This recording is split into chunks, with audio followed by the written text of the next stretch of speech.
Millionaire pretends to be asleep to test the maid's daughter and freezes when he sees what she does. Jonathan left the safe wide open, stacks of dollar bills arranged in neat rows, but completely unprotected. He leaned back in his leather chair, pretending to take an afternoon nap in his office on the 40th floor, the sunlight of New York filtering through the tall glass panels and spilling onto the floor in cold golden streaks. His eyes were only half closed, just enough for anyone to think he was asleep, yet open enough for him to observe everything through a narrow slit.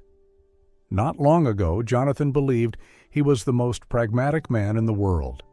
He ran an investment corporation in Manhattan, signed $100 million contracts, met with CEOs, lawyers, politicians. Money, to him, was nothing more than numbers on a screen, an endless flow between accounts, an instrument, not an emotion. Until the day he discovered he'd been betrayed. The betrayal didn't come from a rival, nor from some distant stranger, but from David, the chief financial officer, the man Jonathan trusted more than anyone else, the man who drank with him after work, the man who knew every cent and every investment the company had. $3 million. That was the amount that vanished right before his eyes. At first, it was just a few small discrepancies in the internal audit report, a vague consulting fee in Delaware, a shell corporation in Nevada, a few transfers to offshore accounts that David brushed off with a confident smile. If not for a stubborn young auditor, Jonathan would have overlooked it. But the mismatched numbers kept appearing like cracks in a sheet of glass, until one day the entire pane shattered. Bank records, emails, signatures, all pointed to one person. David. The police were called, lawyers stepped in, accounts were frozen. But there was one thing no one could fix for Jonathan, the feeling that everything around him had been a lie. From that day on, he began to doubt every glance, every greeting. The secretary smiled. He wondered what she was really thinking. A business partner shook his hand. He wondered if he was about to be deceived again. People could smile at him for years, then one day take millions as if guilt didn't exist. He asked himself, are there still decent people in this world? Or is everyone just waiting for their moment? Anna entered Jonathan's life at the very moment he was beginning to lose faith in people. She worked for the cleaning service contracted to maintain the building. Every early morning, long before most employees arrived, Anna was already there. A woman in her early 30s, thin but quick on her feet, her face always carrying the exhaustion of someone who rarely slept enough. Yet, whenever she met anyone, she gave a small nod and a polite smile. Jonathan happened to notice her because of one small detail. She always greeted him with a soft, "Good morning, sir," but her eyes never lingered on his for too long. Not out of fear or submission, but like someone with dignity, someone who didn't want to seem overly familiar with a person from a different level of society. Sometimes Anna came with a little girl, Kelly, 5 years old. Kelly would accompany her mother on days when the daycare was closed or when Anna had to work late and couldn't find anyone to watch her. The little girl sat quietly on a chair in the reception area, her small legs swinging, arms wrapped around a box of crayons and a stack of paper she picked up from the recycling bin. Kelly almost never bothered anyone. She simply sat there drawing houses, flowers, and sometimes a tall man in a suit standing beside a woman and a child holding hands. Jonathan once walked past, glanced over, and heard Kelly whisper to her mother, "Mom, can I draw our house with big windows like this place?" Anna gave a sad little smile. "You can, sweetheart." It was a simple exchange, but that sentence stayed in Jonathan's mind far longer than he expected. That afternoon, after a long day working with lawyers on David's case, Jonathan suddenly came up with a strange idea. Partly because he was hurting, partly because he was curious, and partly because he desperately wanted proof that not everyone in the world was the same. He wanted to test something, not Anna, but life itself. So he did something any security advisor would call insane. He left the safe in his office completely open. Inside were stacks of crisp dollar bills he had just withdrawn from the bank, about $40,000, only a small fraction of his wealth, but enough to overwhelm any ordinary person. He didn't hide them, didn't cover them with files. In fact, he intentionally left a few stacks slightly out of line, as if he had just finished counting them. The office door was left ajar. Jonathan leaned back in his chair, closed his eyes, breathed in deeply, and began to perform. Sounds drifted in from the hallway. Anna's footsteps faded away, the soft rhythm of her worn sneakers blending with the wheels of the cleaning cart rolling over the tile floor. When her silhouette disappeared around the corner, silence fell immediately. Only the steady hum of the air conditioner filled the wide room. And then another sound appeared, very small, very light, as delicate as a sparrow landing on the floor. Kelly. The little girl stopped at the half-open door, her tiny hands pushing gently to widen the gap of light. Jonathan remained perfectly still. His eyelids didn't move, his chest rose and fell like a man in deep sleep. But inside, every sense was sharpened, waiting. Kelly stepped in, her little sneakers worn from use. She looked at Jonathan for a long moment, making sure the uncle was still asleep. Then her eyes were drawn to the open safe. The green bills, arranged neatly in rows, gleamed under the lights. Jonathan's heart pounded against his ribs. He hated himself for dragging a child into a test like this, but it was too late to take it back. Kelly moved closer, her tiny hands reached out. Jonathan braced himself for the worst. Those little fingers would grab a stack, slip it into her small jacket pocket, and he would have to accept that even a child raised in hardship knew how to seize an opportunity placed in front of them. But what happened next left him utterly stunned. Kelly touched the stacks of money. Yes, but she didn't pull them toward herself.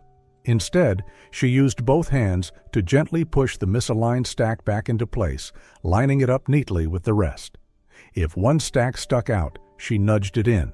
If another leaned to the side, she straightened it. She performed the task with an adorably serious expression, as if she were fixing crooked Lego pieces. Then Kelly brushed her small palm across the front of the safe, as if wiping dust off of it, even though the cold steel surface was nearly spotless. Finally, she stepped back 2 little paces, inspected her work, and smiled proudly. At that moment, Jonathan accidentally let out a slightly sharp breath. Kelly startled. She turned around, her wide eyes locking onto Jonathan's now open ones. "Oh, I'm sorry, sir," she stammered, hands flustered. "I didn't mean to wake you." Jonathan slowly sat up, still unable to explain why he was so overwhelmed. His voice was husky. "Kelly, what were you just doing?" She looked back at the safe, then at him, as if the question made no sense. I was just fixing it. The money was messy. When money is messy, grown-ups get sad." "Who taught you that?" Kelly shook her head. "No one. But whenever Mom doesn't have enough money to pay bills, she gets sad. I think it's because the money is messy and not enough. If we make it neat, maybe it works better?" Jonathan let out a soft laugh, but his eyes stung. That innocent logic, that purity, it made him feel ashamed of his own dark assumptions more than it moved him by her actions. He inhaled deeply. "Kelly, you didn't think about taking one? Just one bill?" Kelly's eyes widened, horrified, as if he had said something terrible. "But that's not my money, sir. Mom says taking other people's things is wrong, very wrong. She also says, even if we're poor, we must be kind." That simple, gentle sentence pierced straight into the deepest part of Jonathan's heart. So there were still people who taught their children that way. Right then, Anna's sneakers echoed hurriedly in the hallway. She appeared at the doorway, breath quickening the moment she saw her daughter inside the CEO's office. "Kelly, you can't come in here without permission." Anna gasped, panic flashing in her eyes as she turned to Jonathan. I'm so sorry, sir. She didn't mean any disrespect. I only looked away for a moment to get more floor cleaner." "It's all right," Jonathan interrupted, his voice calmer than he expected. Anna bowed her head even lower, shame flooding her expression as she practically pulled Kelly into her arms. "We'll leave. Right now." Kelly looked back, her tiny hand waving at Jonathan, her smile shy but warm.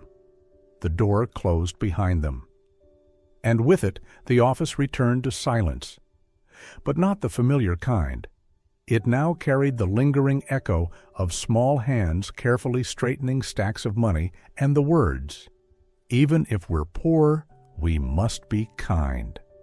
That night, Jonathan couldn't focus on a single contract.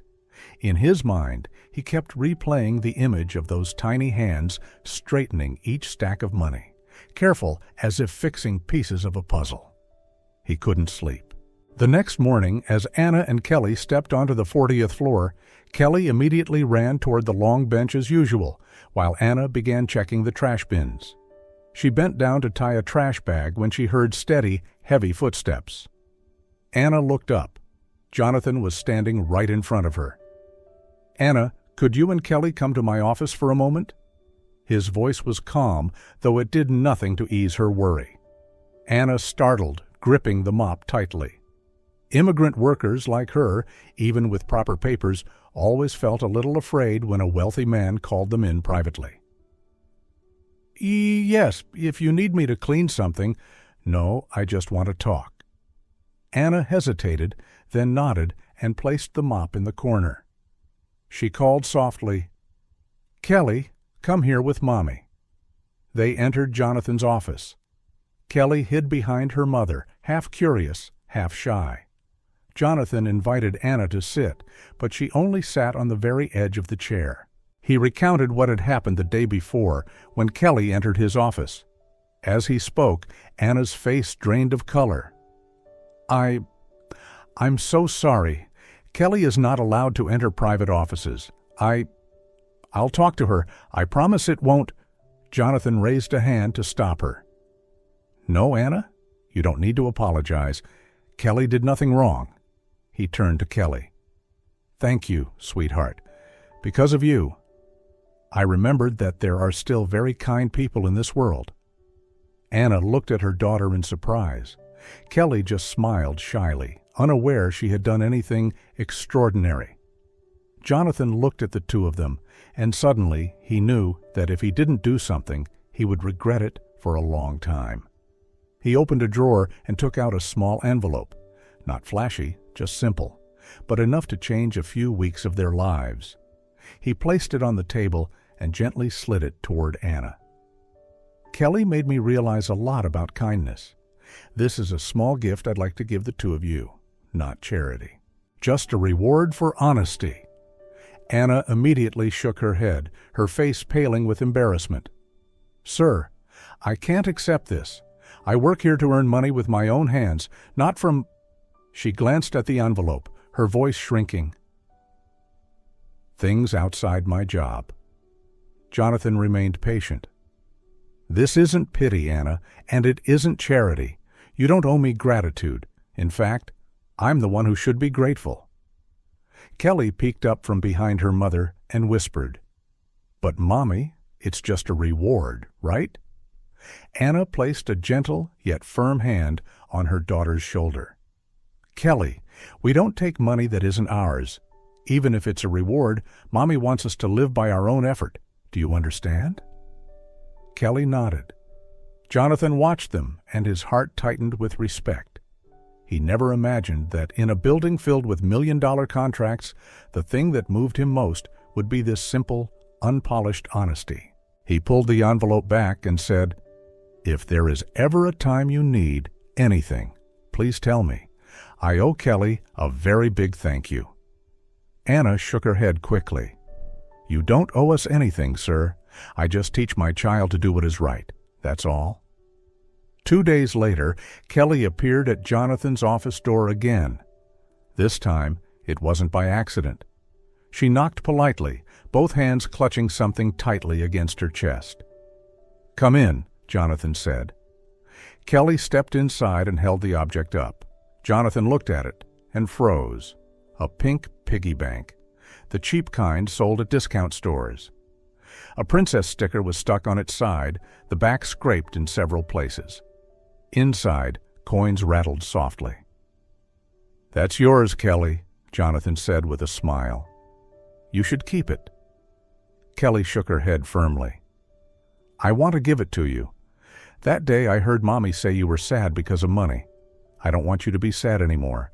I saved this since my birthday. Grandma gave me $10, I bought the pig for $3, and I put the other $7 inside. And also, the neighbors gave me spare change when I helped carry their groceries. And I found 1 coin near the bus stop." Jonathan picked up the piggy bank. It was heavier than he expected. He was so moved he didn't know what to say. A businessman with tens of millions of dollars receiving a piggy bank worth only a few dollars from a 5-year-old and feeling as if he had been given something priceless. "Kelly, I can't take this." "But I want to help you," Kelly said earnestly. "Mom says helping good people is important. You always greet Mommy. You don't yell at her like her old boss did, so you're a good person." Jonathan had to turn away for a moment to hide the sting in his eyes. He poured the coins onto the table, counting each one. There weren't many, but each coin was time, moments when she refused to buy candy, little treasures she found but still brought home to save. "Kelly," he said softly, "I'll keep this piggy bank as a treasure, but it will be our treasure, okay? One day, when you're older, I'll give it back to you, with a surprise inside. Do you agree?" Kelly's eyes lit up. "You promise?" "I promise." He placed the piggy bank in the top drawer of his desk, right beside contracts worth millions. Strangely, the thing that felt the most valuable was that little pink pig. That night, long after the building had dimmed its lights, Jonathan sat alone in his office, staring at the drawer where the piggy bank rested. Eventually, he opened his laptop, logged into his secure email, and sent a request. "Need a socioeconomic background investigation on an individual. Anna Miller." He didn't hire the kind of detectives who lurked in shadows or took secret photos. He hired a data investigation firm, professionals who specialized in gathering legally accessible information, medical records within allowed limits, housing reports, debts, credit documentation. 2 days later, the report arrived. Anna lived in an old apartment building in New Jersey, its walls peeling, with monthly warnings about mold and dampness. She worked 3 jobs, cleaning 2 office buildings and doing house cleaning for 3 families. Her total income was barely $2,000 a month. Rent, utilities, food, bus fare, everything nearly wiped it out. But what made Jonathan's chest tighten was the medical section. Kelly had asthma. She had been hospitalized twice in the past year. She needed regular inhaler medication, clean air, and an environment free from mold. But their apartment had stained walls and a leaking ceiling. Doctors had advised them to move somewhere else. But with Anna's income, that was nearly impossible. Jonathan closed his laptop and sat in silence for a long time. The next day, he called Human Resources. "I want to meet with Anna Miller in my office. Don't alarm her, just tell her I want to talk." Anna stepped in, her hands tightening and loosening nervously on her lap. "Sir, did I do something wrong?" "No," Jonathan smiled. "On the contrary, you've done very well. I want to talk to you about a proposal." He explained what he had learned about Kelly's health, about the moldy apartment. He also admitted that he had hired someone to check the publicly available information. Anna's expression changed instantly. The exhaustion faded, replaced by a thin layer of ice. Defense. "You had no right to do that." "I know," Jonathan replied immediately. "And I'm sorry. I shouldn't have invaded your personal life, but once I knew, I couldn't pretend I didn't." He took a breath. I want to help. I can pay for better health insurance for Kelly, help you move to a new apartment, cleaner, drier, safer. You won't have to pay me back. Consider it." "No." Anna cut him off sharply, her voice like a blade. Jonathan fell silent. Anna looked straight at him, pride and pain interwoven in her eyes. "I appreciate your intention, but I don't accept charity. I've raised my daughter alone since the day she was born. I haven't asked anyone for a single dollar. I don't have much left in this world, but my dignity is one of those things. My daughter may not have expensive toys or fancy clothes, but she has a mother who does not sell herself for money." Her voice trembled at the last words, but her resolve did not. "If you want to fire me, go ahead, but please don't treat me like someone to be pitied." She stood, bowed, and walked quickly out of the room, not giving him a chance to respond. Jonathan remained alone, and for the first time in his life, with all his wealth, he felt powerless. He wanted to help, but he couldn't help in a way that crushed someone's pride. He didn't know that just a few days later, life would force Anna to make another choice. The eviction notice arrived on a rainy afternoon. Anna held the thick envelope with trembling hands. The words "eviction notice" printed in bright red at the top seemed to jump off the page. The landlord was giving her 15 days to pay the 2 months of overdue rent, or she and her daughter would be removed from the apartment. $1,600. For Jonathan, it was a forgettable number. For Anna, it was a bottomless pit. She had spent all her savings on Kelly's recent asthma attacks, on medication, on late-night taxi rides to the hospital. Every decision had been the right one for a mother. But now the price was written clearly on that white sheet of paper. That night, while Kelly hugged her worn-out teddy bear, Anna sat alone in the tiny living room, holding her head in her hands, repeating the same calculations over and over. No solution appeared. The next day, she arrived at the office building with dark circles under her eyes. Jonathan saw her from a distance and instantly knew something was wrong. "Anna, is something the matter?" "No, sir, I just didn't sleep well," she replied softly. "I don't believe that," Jonathan said, straightforward as ever. "You may not trust me, but please trust that I'm not asking out of curiosity." The word trust hit the exact place in Anna's heart that had already begun to crack. She could no longer hold up her calm facade. Quietly, she took a folded document from her old canvas bag and handed it to him. Jonathan read it, and his jaw tightened. "How much do you need?" "I didn't come here to ask for money," Anna answered immediately. "I know. You came here to work," Jonathan nodded. "But I'm offering. How much?" $1,600, she whispered. "But I can't accept," Jonathan thought quickly. He knew that if he called it help, Anna would refuse again, so he changed the framing. "All right, then we'll do it differently. I'll loan it to you. Not a gift, not charity, a personal loan with a written contract." Anna looked up. "A contract?" "I'll lend you $1,600 to pay the rent. You'll pay me back over 12 months, about $140 a month, with a 5% annual interest rate. Lower than any bank.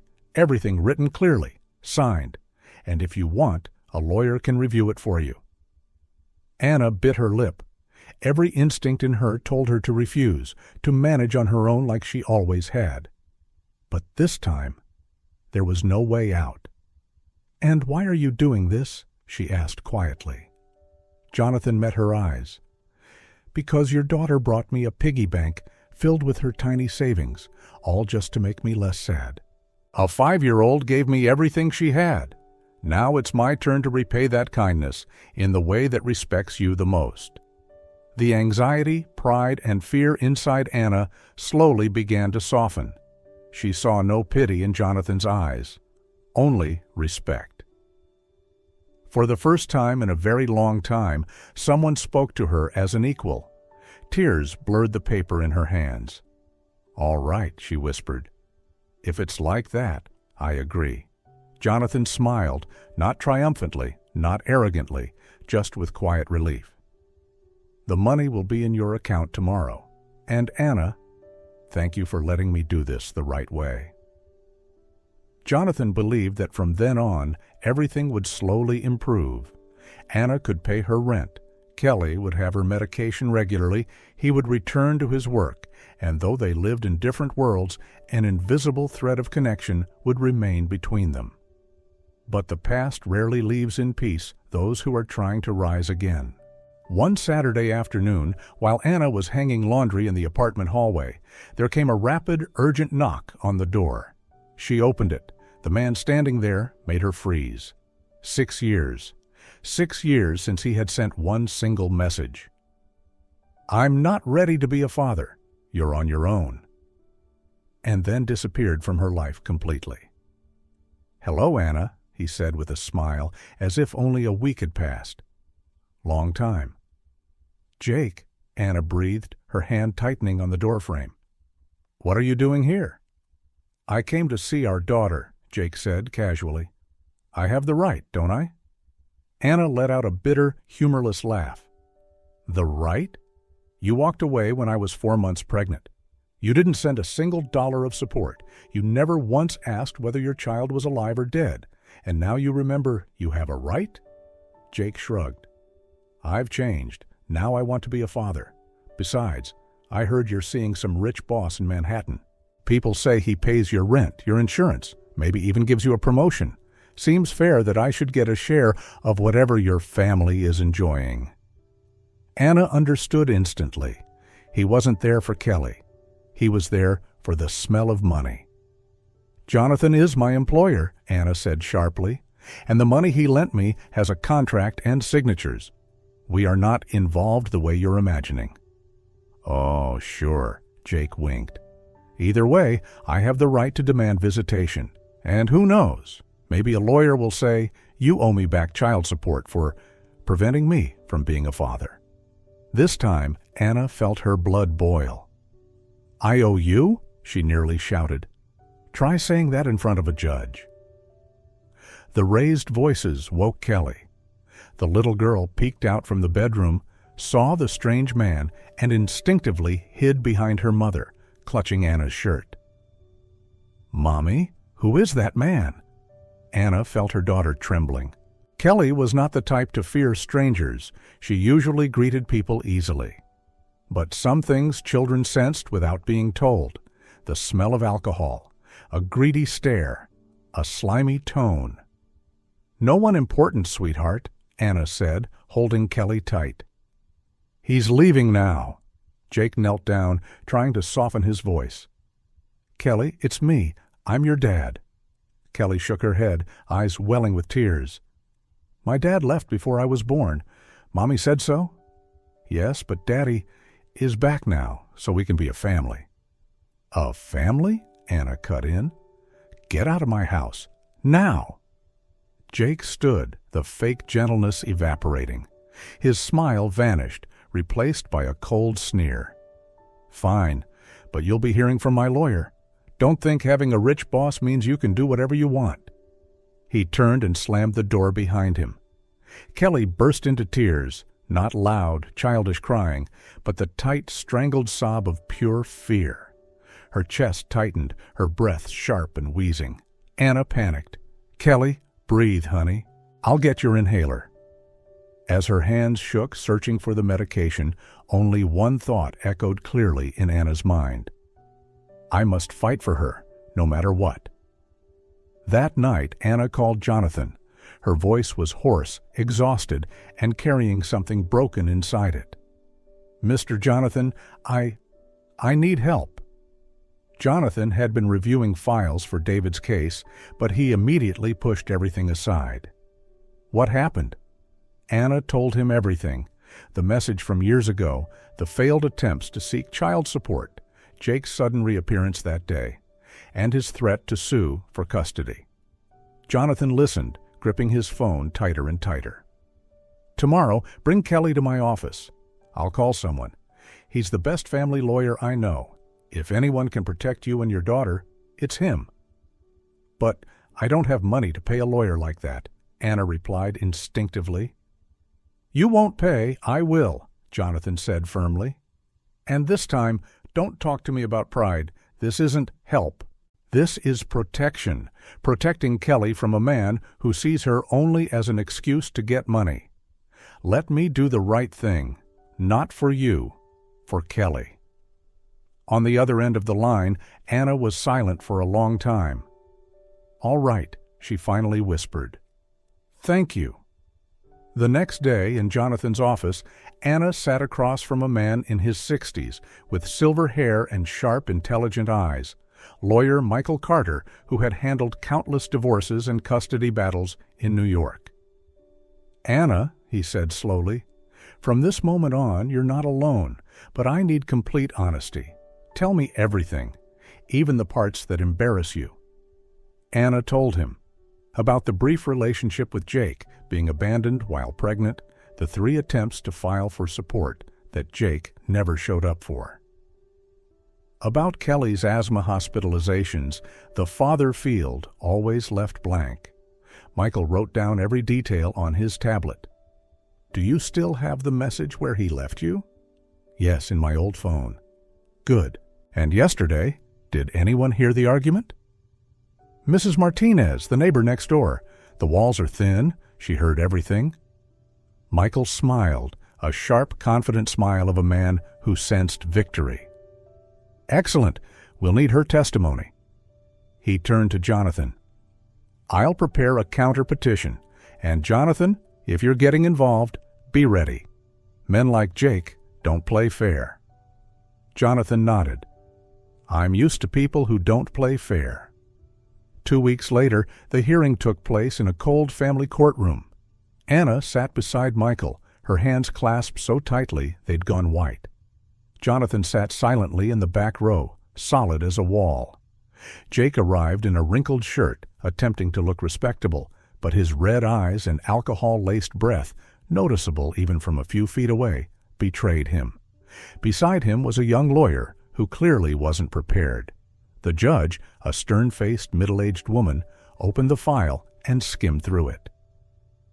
"Mr.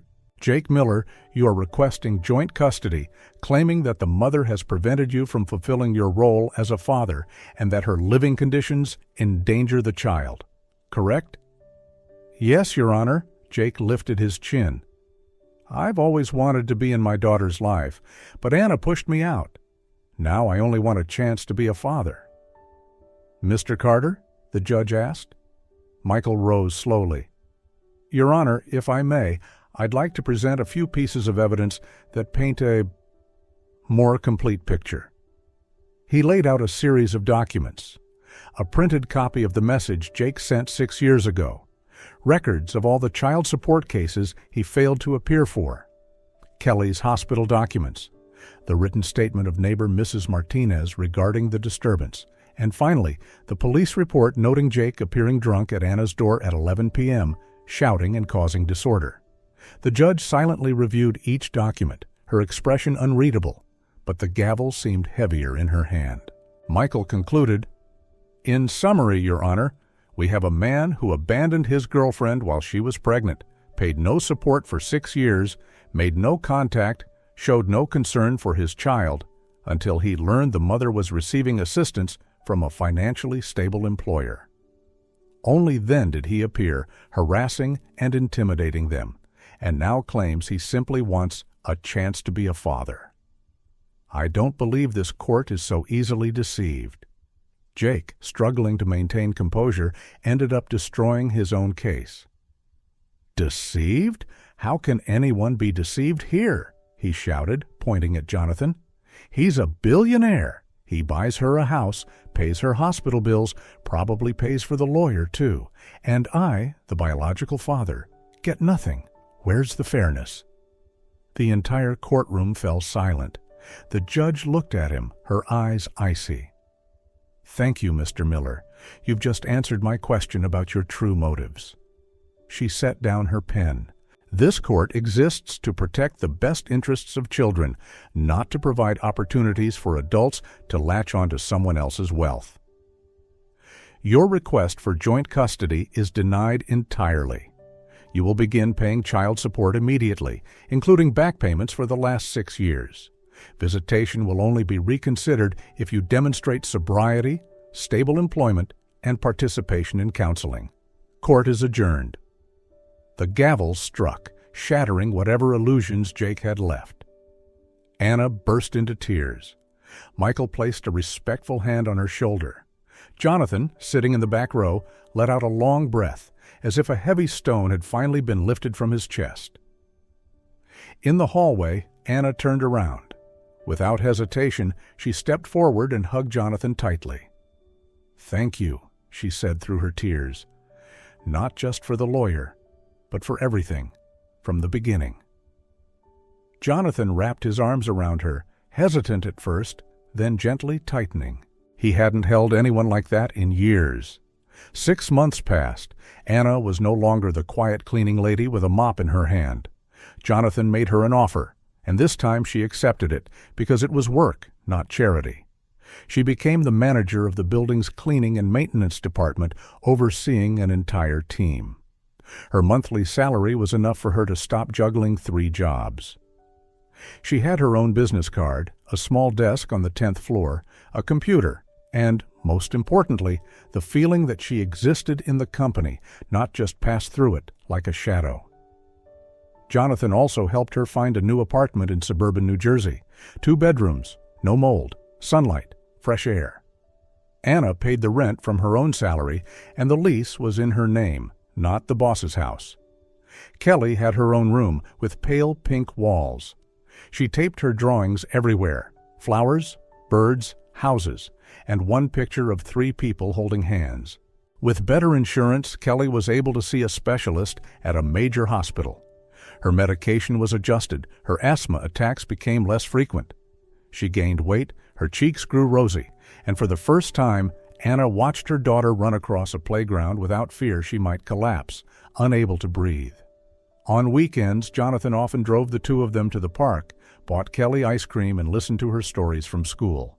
He attended her children's ballet recital, sitting in the front row, recording every clumsy move she made on stage.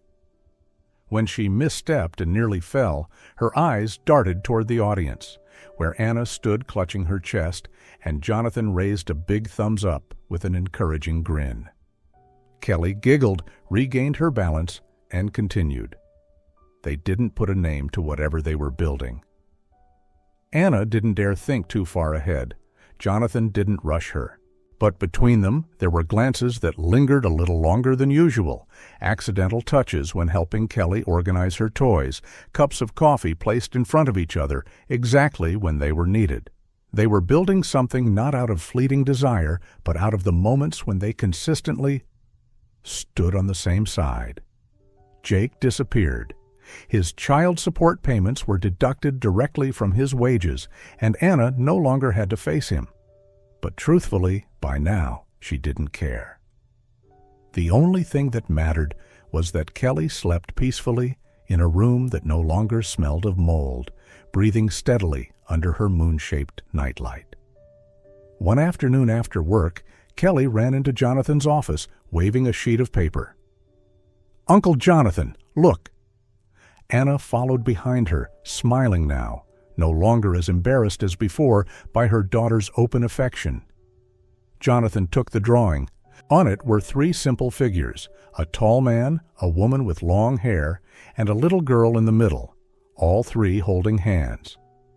Above them was a house with big windows, and next to it a tree with round fruit.